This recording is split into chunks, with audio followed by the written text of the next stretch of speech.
talking about, so I asked, you seemed frustrated after missing that corner three the other day, and I realized in a position where, especially when Miles was shooting the way he was, you got to capitalize on your minutes. But he said he was disappointed in the shots you didn't take. Do you kind of have to sense it from that? You have to be more aggressive maybe than you were a year ago now? Yeah, absolutely. Obviously I passed up quite a few shots in the same possession when I first checked in, and they were all good shots that I practice every single day and shots that I should have taken. So, obviously I didn't shoot them, and there were ones that I missed, but obviously there's a lot more that I should have taken that would have given me the opportunity to make more shots. How similar is the role that you and Miles are playing this year?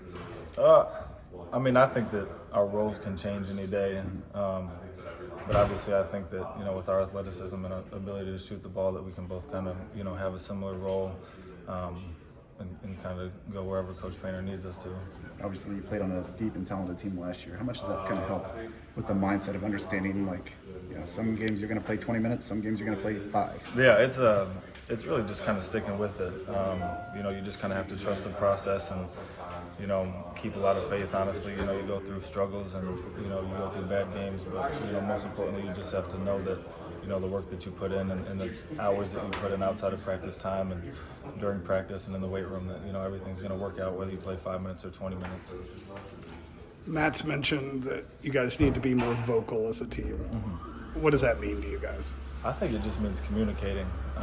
Obviously we kind of all have a quiet personality off the court. We kind of like to, go home after practice and just lay in bed and not really do much.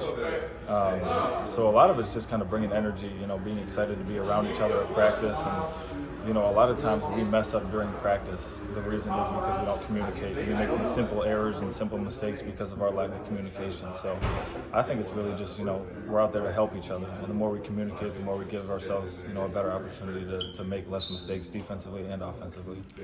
How much has the leadership transformed from Mason leaving, Ethan leaving, Zach leaving, to fair to say Braden's personality is a little different than those guys? Yeah.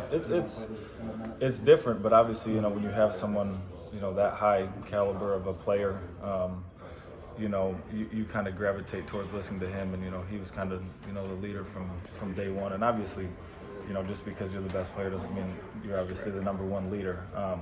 But he's done a good job leading. He does a really good job. I think that something that's changed that I've noticed for the last 3 years is just his ability to find, I guess, how people learn best. He's very competitive, so sometimes he kind of not takes it out on other people, but he just kind of is very straight to the point with some people, and he's learned with some people I need to be a little softer and more encouragement, and some people I can just yell at them and they'll kind of get the point. So I think he's done a really good job leading and just kind of figuring out how to communicate with guys.